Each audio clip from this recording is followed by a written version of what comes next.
in the room with us and those of you on Zoom. I'm Allison, a former member of Westwood, and my fellow presenter is Sara, a long-standing member of Westwood. A special thank you to our tech support team, Julie and Lorian. We couldn't be doing this without them. We will be presenting on the genealogy of the land Westwood now occupies in the Parkallen neighborhood. We will be sharing research and findings we have compiled over 3 years, tracing how over 140 years this property transitioned from being part of a vast territory to becoming our current city lot at 11135 65th Avenue. This research began with a suggestion from our church administrator, Elaine Jiang, and stems directly from the work of Westwood's Reconciliation Group and the Beyond Land Acknowledgement speaker series. We applied our amateur genealogist skills to this project, reviewing history books, homestead records, old maps, accounts by Indigenous leaders, archival documents, and conducting a historical land title search. Next, to set the context, let's begin by focusing on 1 year, 1886, 140 years ago. It is 19 years after Confederation, 10 years after the signing of Treaty 6, you see the flag back there, 10 years after the imposition of the Indian Act. It is 16 years since the Hudson's Bay Company sold most of the land it had authority over to Canada. It maintains a large area on the north side of the North Saskatchewan River, which includes Fort Edmonton. This photo shows a reconstructed building at current-day Fort Edmonton Park, but in 1886, Fort Edmonton is located on what is now the legislature grounds. We are part of the Northwest Territories. Alberta does not become a province until 1905. By 1886, the great buffalo herds, crucial to sustaining the lives of Indigenous people, have been decimated. The fort continues to be the site of much activity. Many of the people living in the area work for the company. Many are descendants of English, French, or Scottish employees who married Indigenous women, so many families are Métis. Cree is the common language of the fort. Richard Hardesty, himself Métis, is the chief factor at Fort Edmonton. Gradually, families have been settling on land outside the fort after risk of attack by the Blackfoot Indians has diminished. Next. This 1880s map shows the Edmonton settlement and the occupied river lots. The white lines are present-day roads. The large yellow area is what in the 1880s was still held by the Hudson's Bay Company. Initial settlement was along the river on these numbered river lots. This was following a French system of land allotment. River lots on the north side have even numbers. Those on the south have odd numbers. Diagonal University Avenue marks the southern boundary or southern border of the river lots, running roughly parallel to and a mile back from the river. Next. This is a closer view of the Edmonton settlement. In the upper right, it shows Fort Edmonton, nearby cemetery, and the ford across the river where John Walter, living on River Lot 9, operated a ferry. To his west on River Lot 7 is Métis Lawrence Garneau. To his east is Métis Joseph McDonald on River Lot 11, now the location of an Indigenous art park. Most of the population is Métis, with kinship networks with the First Nations people of the area. Tom Anderson is on River Lot 13 and part of River Lot 15. Anderson's sons also acquired nearby land. Westwood's location is just off the south end of this map, on the southern shore of a pond where Parkallen Community League is now. Next. Timber Tom Anderson, as he was known, was a larger-than-life character. He came from Eastern Canada in 1881, appointed by the federal government as the timber and land agent for the area. As Ottawa's representative, he was not always popular with the locals. Sound familiar? In 1886, Joseph Terrell, a geologist and surveyor, explored the Edmonton area and paid a visit to Timber Tom and took this photo of his house, which overlooked present-day Rossdale across the river. This is the same Terrell who discovered dinosaur bones in the Badlands 2 years before in 1884.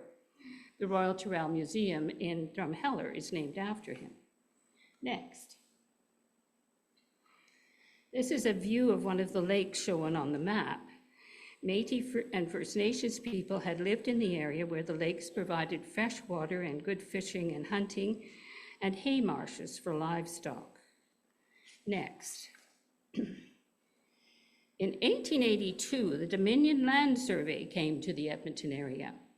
It divided most of the Canadian prairies into square quarter sections of 160 acres and offered them essentially free to white settlers, who in return for planting crops and putting up buildings and residing there for 3 years were granted land title to a homestead. Fortunately, in mapping out Edmonton, the surveyors preserved the existing river lots just near the river.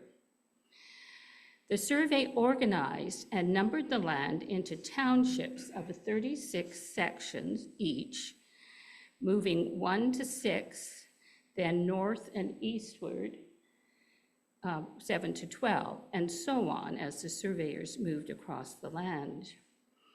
Our curvaceous North Saskatchewan River undulates diagonally across the landscape, refusing to conform to the right-angled grid. This shows Westwood's location in section 19 of Township 52, range 24. The northwest tip of section 19 corresponds closely to where Keeler Point, also known as the End of the World Lookout, is located, overlooking the curve of the river and Laurier Park. Next. If you drive out in the country, you will see signs for numbered east-west township roads and north-south range roads, still reflecting the original grid. From an airplane, you see a vast patchwork quilt. This imposition of a new survey system and failure to acknowledge people already on the land led to the Northwest Resistance in 1885 by Métis and First Nations people. This ultimately ended in their defeat and the execution of Louis Riel and 8 First Nations men in November 1885. So this is the state of affairs in our chosen year of 1886.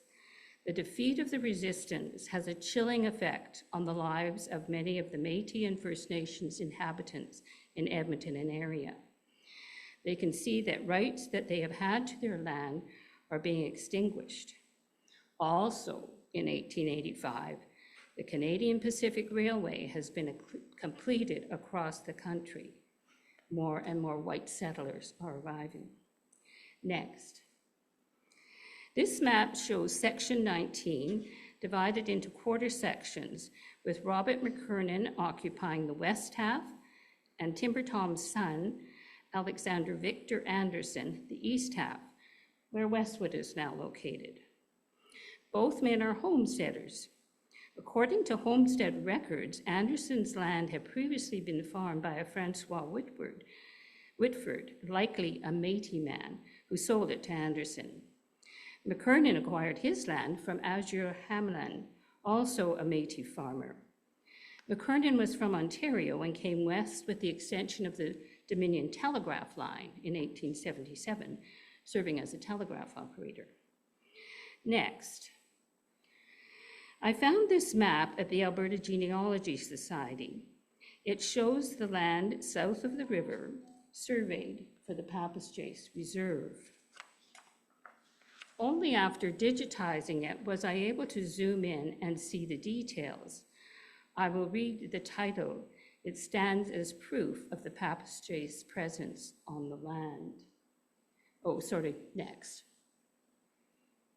That's Treaty Number 6, Northwest Territories, plan of the subdivision into sections of the lands reserved for the band of Chief Papas Chase, heretofore known as Indian Reserve Number 136, at the Two Hills near Edmonton. Next. This further zoomed in version shows section 19 with the McKernan and Landrum Lakes. I have added Westwood's location at the edge of Landrum Lake. About a mile south of where Westwood is now is the place referred to on the map previously as Two Hills, with a lake in between, also called Two Hills Lake.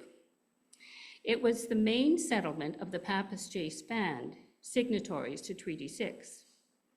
As Dylan Reed explained in his presentation to Westwood, the explorer Joseph Turrell documented in his journal that in August 1886, he visited the Two Hills Indigenous settlement where there were 13 lodges. It is documented proof of their presence there. You can still find these Two Hills today, not to be confused with the present-day town of Two Hills, which is 1.5 hours east of Edmonton. Next. Sara and I made this little journey to Two Hills in September. Join us to retrace our steps. We leave Westwood, travel east on 65th Avenue to 109th Street, south to 61st Avenue, east to 106th Street, and turn south. On our right, we come to a rise of land, a beautiful green space covered with tall trees, which is now Mount Pleasant Cemetery. From its highest point, you can see far to the east horizon, perfect for watching for bison herds or encroaching enemies. That is the first of the Two Hills.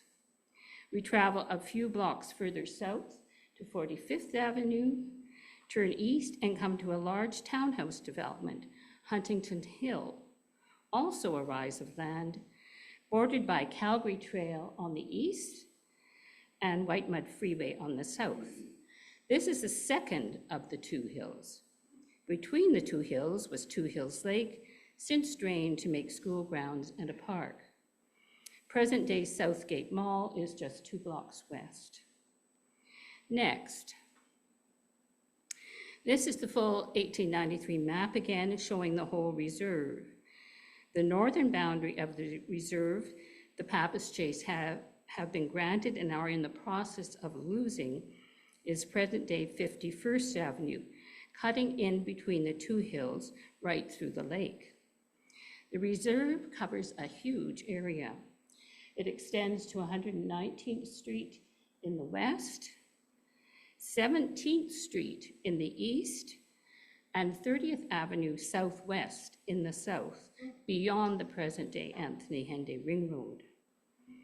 The shaded areas in this 1893 map are sections that are being taken over by white settlers. On a personal note, when I arrived in Edmonton in 1977, 100 years after Papas Chase signed Treaty 6, my first home was in Mill Woods on what I only now realize had been the Papas Chase Reserve. Sara will now tell the story of what happened to the Indigenous people in this area.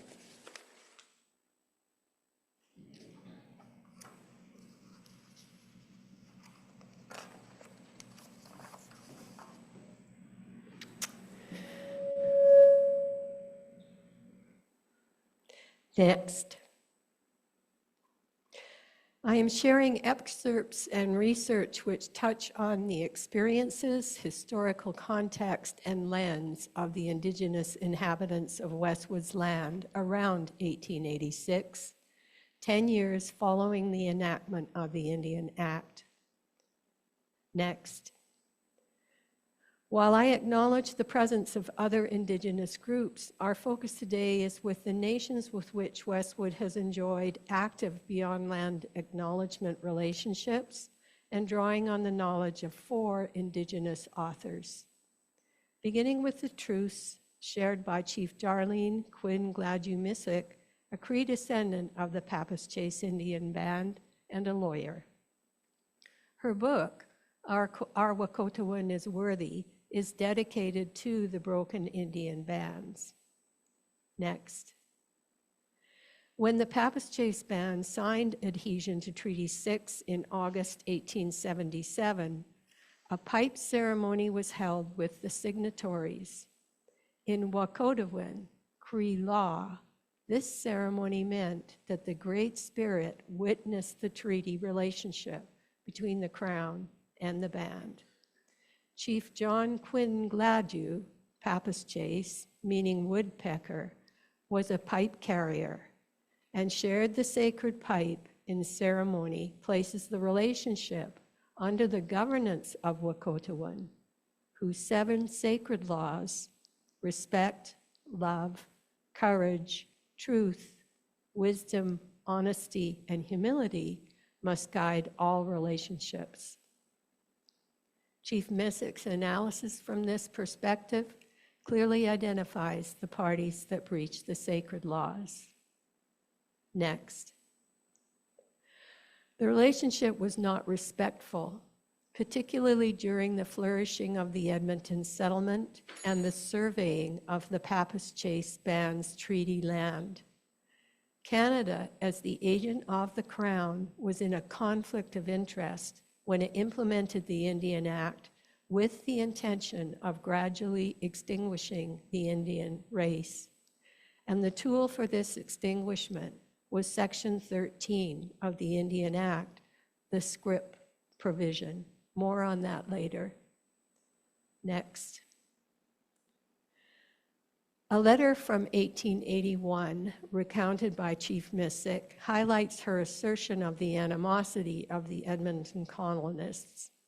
Settlement citizens P.H. Belcher and John McDougall wrote to Sir John A. Macdonald following a mass meeting demanding the proposed Pappas Chase Reserve be relocated 20 miles south.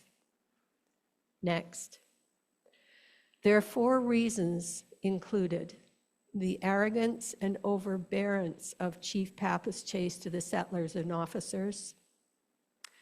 The chief and his headmen were aliens from Lesser Slave Lake who enlisted under their banner all the worthless Indians from other bands and the old squaws and pensioners of the company to secure privileges. The reserve would take away all wood and hay claims of the settlers, and the inadvisability of having a reserve so close to a great central point like Edmonton. Chief Missick notes that Belcher established the Northern Alberta Pioneers and Old Timers Association, and McDougall became mayor in 1896, with both becoming rich from Métis script speculation. Genealogy records revealed to Allison and I that the white settlers to follow, such as Alexander Anderson, born in Quebec, father born in Ireland, Richard Hardisty, Quebec, Robert Lendrum, Ireland, and Robert McKernan, Ontario, were also arriving migrants and aliens to this part of the Northwest, highlighting the discriminatory and racist attitudes of the time. Next. The Pappas Chase Band was living in dire circumstances, including starvation and animosity from the prosperous Edmonton settlement. They were restricted from leaving their surveyed reserve without permission, cutting off their traditional food supply from hunting and fishing in the surrounding Beaver Hills, what is now Strathcona County and Elk Island Park. And compelled by these factors, the band eventually asked to take Métis script. Lawrence Barkwell of the Louis Riel Institute in Manitoba recounts that in the 1880s, suffering from these severe privations, Papas-Chase members took treaty and secured the land base near Two Hills. However, following disputes over land size, Inspector Timothy Wadsworth struck 84 members off the banned list, creating the Edmonton Stragglers. And subsequently, due to further disputes over rations and land, many Papas-Chase members and Edmonton stragglers declared themselves Métis and took scrip. Next. This is the scrip document taken by Chief Papas-Chase in 1886. Author Randy Lawrence describes scrip in Métis Strathcona, a book, in a chapter of Old Strathcona, Edmonton's Southside Roots. Beginning in 1885, Métis residing on treaty land were offered Northwest half-breed scrips, either 160 acres or $160 for parents, or 240 acres or $240 for children, intended to be used for buying real estate. To avoid starvation, most Métis quickly sold their money scrip at half value to speculators, who included, according to Lawrence, practically every white man in the West at one time or another, and who then sold the scrip to newcomers. Indigenous Métis author Chelsea Vowell notes in her book, Indigenous Rights, that much of the land promised for reserves never went to that use, and instead ended up owned by speculators and Indian agents. Edmontonian Frank Oliver exemplifies this. He used his political power to help remove the Papas-Chase band from their traditional territory before becoming superintendent of Indian affairs. And as the owner of a local news publication, the Edmonton Bulletin, he used his business acumen to promote colonial views. Next. When the Papas-Chase band lost their reserve, now occupied by Edmonton, some members were taken in by the Enoch Cree band, but most ended up living in road allowances and squatting on Crown land. And Mackay Avenue School is visible in the top of the hill in this photograph, which was the site of Alberta's legislature between 1906 and 1908. Chief Missick concludes that from a Wokotowin perspective, the Indian Act's attempts at both voluntary and involuntary enfranchisement, resulting in the loss of treaty, are clear evidence of Canada's attempts at genocide. The scrip-taking provision was a breach of every sacred law in the Wokotowin, and from a colonial and international law perspective, a breach of the honor of the Crown. And she further emphasizes that Canada is the only country in the world to govern a race. Allison will now continue with the accounts of the settlers. Okay, by 1891, the Calgary to Edmonton Railway had been completed, linking South Edmonton to the Southern Transcontinental Canadian Pacific Railway. The new railway runs right through what should have been reserved land. Next. For many, land becomes not a home and source of sustenance, but a commodity used for speculation. Some made a lot of money. Some lost everything. Timber Tom Anderson and his sons acquired and later sold or donated land to the railway and the town site that developed around it and became the town of Strathcona. Next. Now back specifically to the Westwood property. Alexander Victor Anderson was the first to obtain land title to the east half of Section 19, Township 52, Range 24, in 1891 and 1892, after completing homesteading requirements. But in about 1892, he moved to Calgary and operated a business selling implements and buggies, as advertised in this 1893 newspaper ad. All subsequent land titles on what is now Westwood land reference this land description of east half of Section 19 in Township 52, Range 24, west of the 4th meridian, which is now the border between Alberta and Saskatchewan. Next. As a note of interest, later Anderson took up farming near Calgary and later still began buying property in the Calgary area. After the death of his wife in 1908, he built a 5-story luxury apartment building designed for bachelors, where he lived until his death in 1920. Now, the Anderson Estates are luxury condominiums in Calgary and were the setting for a music video by the Alberta singer-songwriter Jan Arden, which you can view on the internet if you want to have a little view of the inside of his estates. Next. In 1896, land title was acquired by George Merrick and his business partner Thomas Alderson Anderson, who was a brother to Alexander Victor Anderson. They were hardware merchants living in Winnipeg, so also absentee landholders. There is a refurbished 5-story brick Merrick Anderson building in Winnipeg, originally constructed for their wholesale business. Next. Next to acquire land title in 1899 was Robert Watt Lendrum, an Irish immigrant who had worked as a land surveyor across the prairies. He came to Edmonton in 1891 with his wife and 10 children.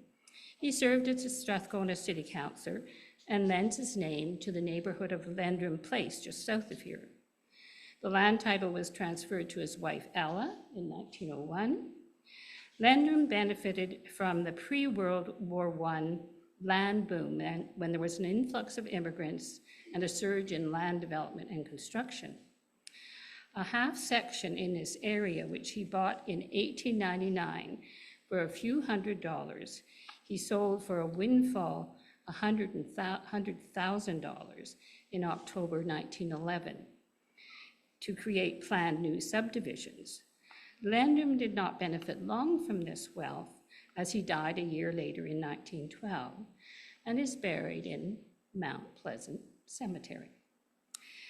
The subdivisions were not actually developed when the boom turned to a bust in 1913. Next, or no, sorry, not next yet. In 1912, land title was acquired by the executors of Lendrum's estate, Hugh Duncan, a druggist, and Alfred Brick, a cottage agent. Then in 1922, land title was acquired by the city of Edmonton, and in 1925 by Duncan Calder, a school teacher, and by William Henry Calder, a city employee. Next, Sara will now share some history of the local neighborhoods.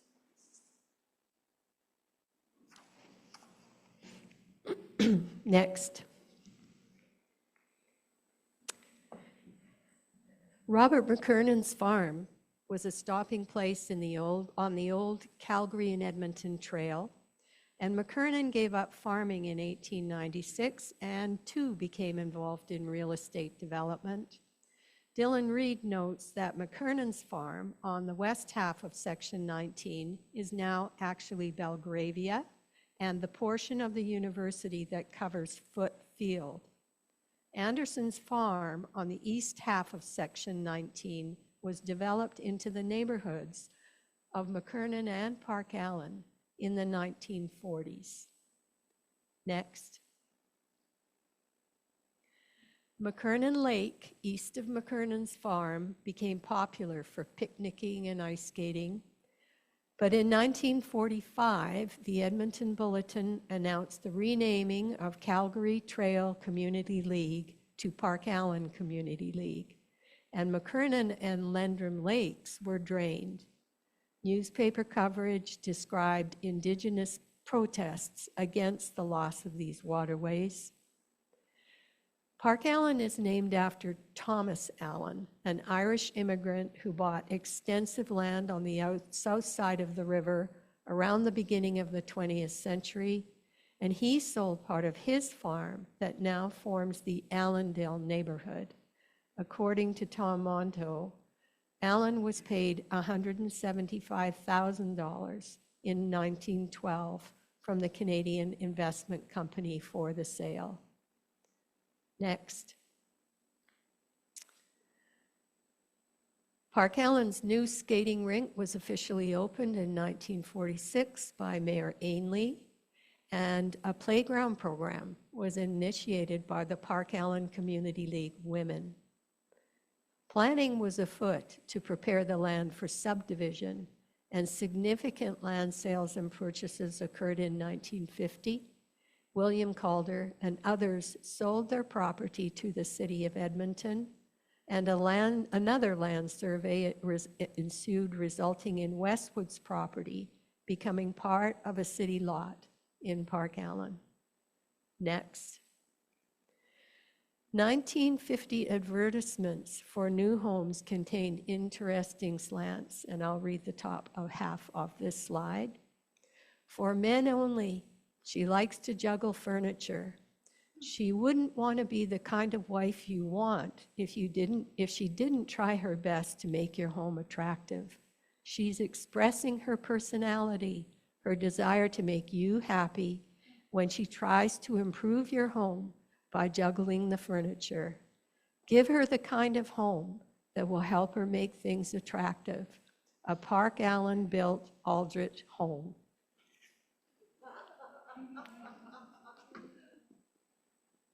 Next. A 1950 Edmonton Journal article highlighted a unique plan for Parkallen. Parkallen Housing Project sees a new home every day. Located in the Parkallen district, the housing project is the initial step in the first community project of its type proposed by town planner Noel Daunt. Next. The district has been planned so there are no through streets. The entire project will be enclosed by a belt of lawn and trees. In a convenient location is the community center, where a church will be built next year, a community area, and a business center, church, and allocated lots for multiple homes. Next.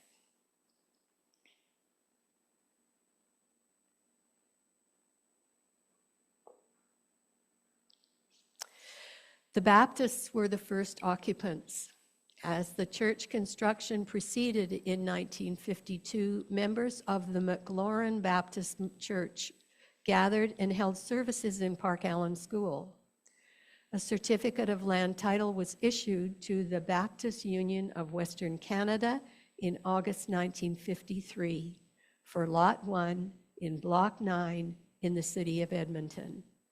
McLaurin Church had relocated from the Allendale neighborhood. A manse for the minister was erected adjacent to the church west of our current Westwood property. And at that time, the church property extended from here to the corner of 65th Avenue and 114th Street.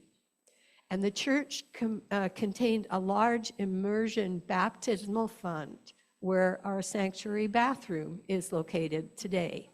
The plumbing was very handy. Next. In 1953, the ghosts of those lost lakes haunted the area with flooding, an unintentional baptism of a whole other kind for the congregation.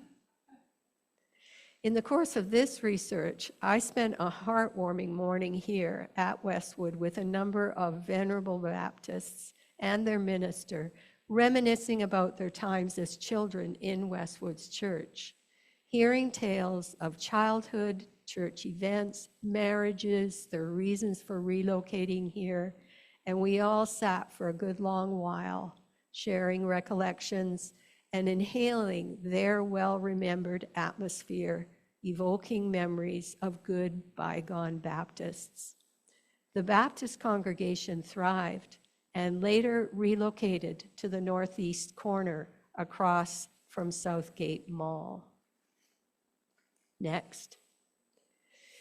In November 1966, the Baptists sold the Parkallen property to the governing council of the Salvation Army West. Next. Next. Westwood's founding service took place in 1982 in the music room of Malmo Elementary School, located just off the White Mud at 51st Avenue. The congregation had formed with the support of the Unitarian Church of Edmonton on the north side of the river. Next. Elaine Roberts remembers a very hot night in June. Almost 100 people attended that service, including lots from UCE. And at the top right photo, Elaine can be seen in black at the podium, leading the service, witnessing the original 13 chartered members that the Unitarian Universalist Association in Boston, then the headquarters, to form a congregation and installing a board. And by the end of 1982, 19 persons had signed the membership book. Next. Reverend Jerry Sylvester served a year as the first interim minister for Westwood, and Reverend Jane Bramadat, Westwood's second minister, was installed in 1984. Next. Later, our fledgling UU group moved on to the Ritchie neighborhood. Next. In 1986, Westwood Unitarian congregation relocated for a third time to Parkallen. Church member Rudy's son became aware that the Salvation Army had property up for sale. Members were unable to call a timely meeting to approve a purchase, and the property was sold to a developer, New Era Construction, still in business today. By this time, the church property had been further divided into 3 lots, and Westwood could only afford to bid on one. Members, led by Jean-Marcel Duciome, subsequently negotiated a partial purchase, including the Salvation Army Church building and grounds. A minister's manse next door was excluded from the sale, eventually demolished and replaced by a house to the west on the corner of 111A Street. Next. The developer-owner terms of sale, with a price tag of $85,000, required members to spruce up the church. And Jim Penny, for Westwood's then Social Responsibility Committee, reported, "Our new home needed a lot of care and attention to get it into the shape it is now today, requiring many work bees." The worker with a red cap in the lower right corner of this photo is Jean-Marcel. Westwood held a successful fundraiser to meet the down payment, and the Veach Foundation of the Unitarian Universalist Association in Boston backed the mortgage of $65,000, and UCE continued to provide money and time to Westwood. Stakeholders for the acquisition of our current location included newlyweds, Brenda Jackson and Jean-Marcel Duciome, Marjan Dennis Foth, Rudy Sund, Elaine Roberts, Robin Denise Brownlee, and John Sorter. Next. In 1987, Westwood assumed title to the land and building we are gathered in this morning, and Brenda was serving as president of Westwood when she signed the mortgage. 3 years later, in 1990, a vote was held to apply to the Alberta Liquor and Gaming Commission for funds to pay off that mortgage. And though the congregation approved, it created a controversial time, resulting in member departures. Next. By this coming September 2026, our Parkallen land will have benefited this community of 40 of the last 140 years. We have become the longest land occupiers since it was originally surveyed and formed part of Alexander Victor Anderson's original title in 1892. Next. One more ghost from the past. Land records contain stories of names invested in and attached to Westwood's property at the opening of the Northwest, and familiar names remain prominent today on schools and pools and streets and neighborhoods and parks, while the erased Indigenous peoples and their names, culturally erased, also continued. It was not until 2020 that Edmonton declared Indigenous names for its city wards, chosen by prominent Indigenous women. Parkallen became part of Papasdale Ward, a variation on Papas Jace. Oliver neighborhood officially changed its name to Wigwentawin in January 2025, following a community-led process to replace the name of Frank Oliver after his discriminatory practices and policies received public attention. Next. Here's the list of sources for all the images of our slides, all 52 of them. Next. So this concludes our offering for today. Next, thank you. Sharing light on the genealogy of Westwood's land occupied by our community. I hope you'll mark your calendars and come back to join for a follow-up presentation on Sunday, February 22nd, Digging Deeper, Reconciliation on Westwood's land, when we'll meet to continue to consider our contemporary responsibilities to the treaty, viewed through the lens of our Universalist Unitarian principles, including a reconciliation initiative of land back and land sharing. On the front page of our website, there's a tab that leads to our Reconciliation Resources page, and you can find follow-ups from all the things that we've done on there and other things that are quite useful. So if you're looking for information and places to start, that's a really good spot.